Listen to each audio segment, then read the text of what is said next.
इस लॉकडाउन में स्टूडेंट्स का बड़ा नुकसान हुआ है, तो छात्रों के सत्र को नियमित कराने के लिए सरकार कोर्स सिलेबस को कम करने की योजना बना रही है। इसके लिए अभिभावकों और शिक्षकों से सजेशंस भी मांगे गए हैं। इसके अलावा 15 तारीख से एनसीआर में कोचिंग इंस्टीट्यूट्स भी शुरू किए जा रहे हैं। इसको लेकर क्या तैयारियां हैं, इस पर बातचीत की हमारे सहयोगी मृगांक प्रभाकर ने नारायण कोचिंग के डायरेक्टर संजय रावल से। इस पर बातचीत करने के लिए हमारे साथ नारायणा एकेडमी के डायरेक्टर संजय रावल जी हमारे साथ मौजूद हैं। संजय जी, ट्वीट वो आपने भी देखा होगा मानव संसाधन का, आजकल आपका ज़्यादा काम बढ़ गया है, तमाम रोज ट्वीट मानव संसाधन मंत्रालय से आ रहे हैं। कितनी व्यवहारिकता इस चीज़ में दिखाई दे रही है, उसका क्या असर पड़ने वाला है? देखिए, जो सबसे ज़्यादा इफेक्ट अगर कहीं पड़ा है तो वो इस एजुकेशन सिस्टम पे पड़ा है, और सबसे लंबे टाइम तक इस एजुकेशन सिस्टम पे इस कोविड-19 का इफेक्ट आता रहेगा।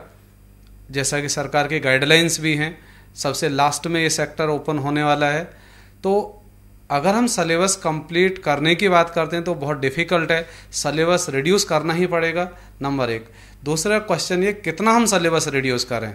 सिलेबस रिड्यूस करने से पहले हमको ये देखना पड़ेगा कि हम एग्ज़ाम कौन से मंथ में कंडक्ट कराएंगे।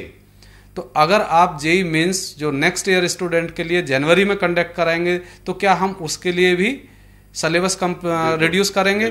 क्या हम अप्रैल में बोर्ड का एग्जाम कराएंगे, या फरवरी में बोर्ड का एग्जाम कराएंगे, या मार्च में एग्जाम कराएंगे?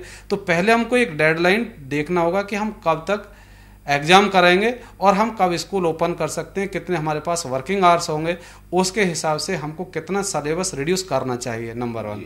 नंबर 2, कौन से कंटेंट्स हम रिड्यूस कर सकते हैं जी। ऐसा नहीं कर सकते कि हम कुछ चैप्टर्स निकाल कर अलग कर देंगे, बिकॉज कुछ चैप्टर ऐसे कि एक दूसरे के साथ लिंक होते हैं। तो कंटेंट को रिड्यूस करना, उसके एक एक्सपर्ट कमेटी बननी चाहिए कि कौन से कंटेंट को हम रिड्यूस कर सकते हैं और कितना हम कब तक उसको रिड्यूस करने, ये सब चीज़ें अभी क्लियर नहीं है। गाइडलाइंस ये हैं कि 15 तारीख के बाद कोचिंग इंस्टीट्यूट्स खुल जाएंगे। आप लोग तो ऑलरेडी ऑनलाइन चला ही रहे हैं, अब बच्चों का फुटफॉल शुरू हो जाएगा। आप लोगों ने क्या तैयारी उसके लिए की है, क्योंकि एक बच्चे की ज़िंदगी का भी सवाल है, चूंकि कोविड इतना ज़्यादा फैला हुआ है।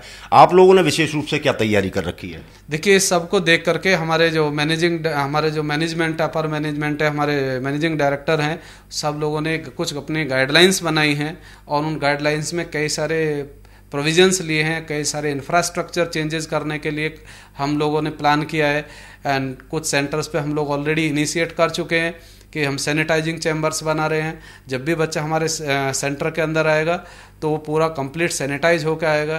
क्लासरूम के बाहर भी हम सैनिटाइजिंग कंपार्टमेंट की बात करें, एंड जो क्लास में स्ट्रेंथ है उस स्ट्रेंथ को 50% रिड्यूस करके सोशल डिस्टेंसिंग को मेंटेन करते हुए हम ये कोशिश करेंगे कि जितना कम से कम क्लास में बच्चे रख सकते हैं, हम टीचर्स बढ़ाएंगे, बच्चों को एक बैच में कम करेंगे, जिससे सोशल डिस्टेंसिंग मेंटेन रहे। लेकिन सवाल एक ये भी खड़ा होता है, क्या माँ बाप बच्चों को इस कोविड महामारी के बीच में कोचिंग सेंटर्स में भेजेंगे?